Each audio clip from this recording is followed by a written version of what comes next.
आज 30 मई है, एक ऐसी तारीख जिसने भारत में हिंदी पत्रकारिता की नींव रखी थी। एक ऐसी तारीख जिसने भारत में हिंदी पत्रकारिता की नींव रखी थी। लेकिन सवाल यह है कि जिस पत्रकारिता का जन्म जनता की आवाज बनने के लिए हुआ था, क्या आज वह सत्ता, कॉरपोरेट और टीआरपी की कैद में फंस चुकी है? जिस पत्रकारिता ने अंग्रेजों की नींद उड़ा दी थी, क्या आज वही पत्रकारिता सोशल मीडिया की ट्रेडिंग और विज्ञापन के दबाव में अपना रास्ता भूल चुकी है? क्या आज का पत्रकार सच दिखा रहा है या सच को सजाकर बेच रहा है? क्या पत्रकारिता आज भी लोकतंत्र का चौथा स्तंभ है या फिर एक उद्योग बन चुकी है? आज हिंदी पत्रकारिता दिवस पर हम बात करेंगे हिंदी पत्रकारिता के इतिहास की, उसके गौरवशाली अतीत की, वर्तमान चुनौतियों की और उस भविष्य की जो भारत के लोकतंत्र को तय करेगा। अस्सलाम वालेकुम, नमस्कार, सत श्री अकाल।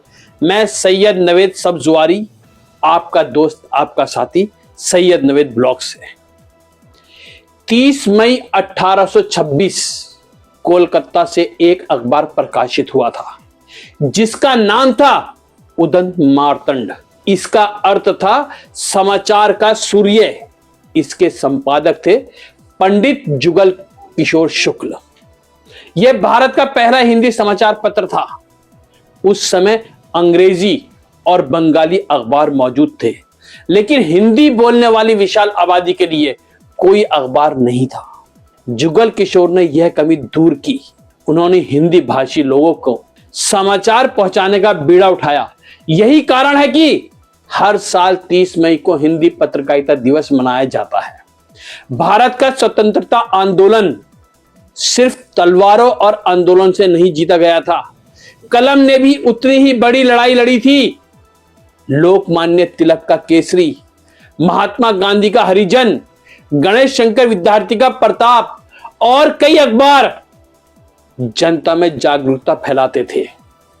ब्रिटिश सरकार इन अखबारों से डरती थी क्योंकि वे जनता को सच्चाई बता रहे थे। उस दौर में पत्रकारिता एक मिशन थी, ना नौकरी, ना टीआरपी, ना प्रायोजित बहस, सिर्फ एक उद्देश्य, देश और समाज की सेवा।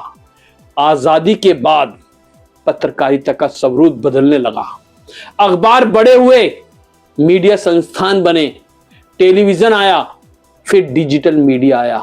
समस्या तब शुरू हुई जब पत्रकारिता का उद्देश्य बदलने लगा।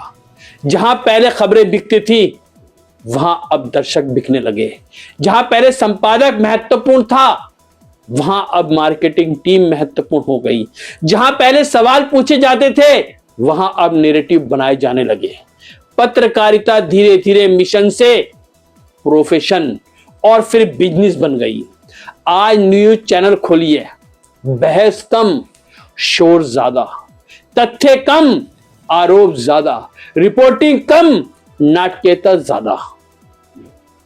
कई चैनल खबरों को मनोरंजन की तरह पेश कर रहे हैं। ब्रेकिंग न्यूज की दौड़ में तथ्यों की पुष्टि पीछे छूट जाती है। सोशल मीडिया के दौर में सबसे पहले खबर देने की होड़ कई बार गलत सूचना फैलाने का कारण बन जाती है। पत्रकारिता का संकट सिर्फ संस्थानों का नहीं है, पत्रकार भी कई समस्याओं से जूझ रहे हैं। आर्थिक दबाव, छोटे शहरों के पत्रकार बेहद कम वेतन पर काम करते हैं। सुरक्षा का संकट, ग्राउंड रिपोर्टिंग करने वाले पत्रकारों को धमकियों का सामना करना पड़ता है। राजनीतिक दबाव, कई बार सत्ता पक्ष और विपक्ष दोनों की नाराजगी झेलनी पड़ती है। सोशल मीडिया ट्रोलिंग, आज पत्रकार की खबर से ज्यादा उसकी व्यक्तिगत राय पर हमला होता है। फेक न्यूज सबसे बड़ी चुनौती है। झूठी खबरों की बाढ़, सोशल मीडिया ने पत्रकारिता का बदला या बिगाड़ा? सोशल मीडिया ने पत्रकारिता को बदला या बिगाड़ा, यह एक बड़ा सवाल है। सोशल मीडिया ने आम नागरिक को आवाज दी। आज कोई भी व्यक्ति वीडियो बनाकर सूचना साझा कर सकता है। लेकिन इसके साथ एक खतरा भी आया। हर वायरल वीडियो सच नहीं होता, हर पोस्ट खबर नहीं होती, हर ट्रेंड वास्तविकता नहीं होता। आज पत्रकार का काम सिर्फ खबर देना नहीं, बल्कि सच और झूठ में अंतर करना भी है। यह सवाल अक्सर पूछा जाता है, क्या पत्रकार पूरी तरह निष्पक्ष हो सकता है? शायद नहीं, लेकिन पत्रकार ईमानदार जरूर हो सकता है। उसका काम किसी दल का प्रचार करना नहीं, बल्कि जनता के सवाल को उठाना है। सत्ता चाहे किसी की भी हो, प्रश्न पूछना पत्रकारिता का धर्म है।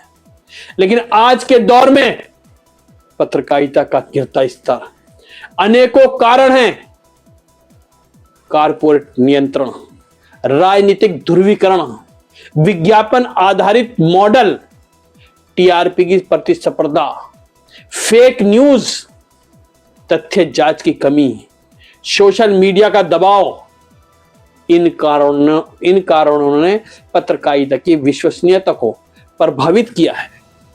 एक कठिन सवाल, क्या जनता भी जिम्मेदार है? लेकिन जरूरी सवाल, अगर दर्शक सिर्फ सनसनी देखना चाहता है तो चैनल वही दिखाएगा। अगर दर्शक तथ्य आधारित पत्रकारिता को समर्थन देगा तो मीडिया भी बदलने को मजबूर होगा। मीडिया वही बेचता है जो समाज खरीदता है। इसलिए जिम्मेदारी सिर्फ पत्रकारों की नहीं, जनता की भी है। आने वाले वर्षों में भविष्य की पत्रकारिता कैसी होगी? AI, digital media, data journalism और स्वतंत्र पत्रकारिता मीडिया को बदलने वाले हैं। ये सारी चीजें मीडिया को बदलने वाली हैं। लेकिन तकनीक चाहे कितनी भी बदल जाए, पत्रकारिता का मूल उद्देश्य नहीं बदलना चाहिए। सत्य की खोज, जनता की आवाज, सत्ता से सवाल और समाज को जागरूक बनाना, यही पत्रकारिता के असूल हैं। 30 मई सिर्फ एक तारीख नहीं, यह हमें याद दिलाती है कि पत्रकारिता सिर्फ खबरों का कारोबार नहीं है। पत्रकारिता सिर्फ खबरों का कारोबार नहीं है, यह लोकतंत्र की आत्मा है। यह जनता और सत्ता के बीच का पुल है। यह समाज का आईना है। अगर आईना टूट जाएगा तो चेहरा नहीं दिखेगा। अगर पत्रकारिता कमजोर हो जाएगी तो लोकतंत्र भी कमजोर होगा। इसलिए आज हिंदी पत्रकारिता दिवस पर सवाल सिर्फ पत्रकारों से नहीं है, सवाल हम सब से है। क्या हम सच सुनना चाहते हैं या सिर्फ वही जो हमें अच्छा लगे? यही तय करेगा भारत की पत्रकारिता की आने वाली दिशा। और एक बात और कहना चाहूंगा मैं, पत्रकारों की जो मुहिम चल रही है, पत्रकार जिस तरीके से निष्पक्षता के साथ पत्रकारिता कर रहे हैं, आज भी जमीन से जुड़ी पत्रकारिता जिंदा है। जो ये स्तंभ 3 के 3 स्तंभ टिके हुए हैं। अगर चारों स्तंभों को मजबूत रखना है तो पत्रकारिता को मजबूत करना होगा। और इसके लिए हर आम व्यक्ति को पत्रकारों का साथ देना होगा, प्रशासन को साथ देना होगा, सरकार को साथ देना होगा, तभी ये पत्रकारिता जिंदा रह पाएगी। आज पत्रकारिता दिवस के उपलक्ष्य पे मेरी तरफ से यही बात है। धन्यवाद। जय हिंद, जय भारत।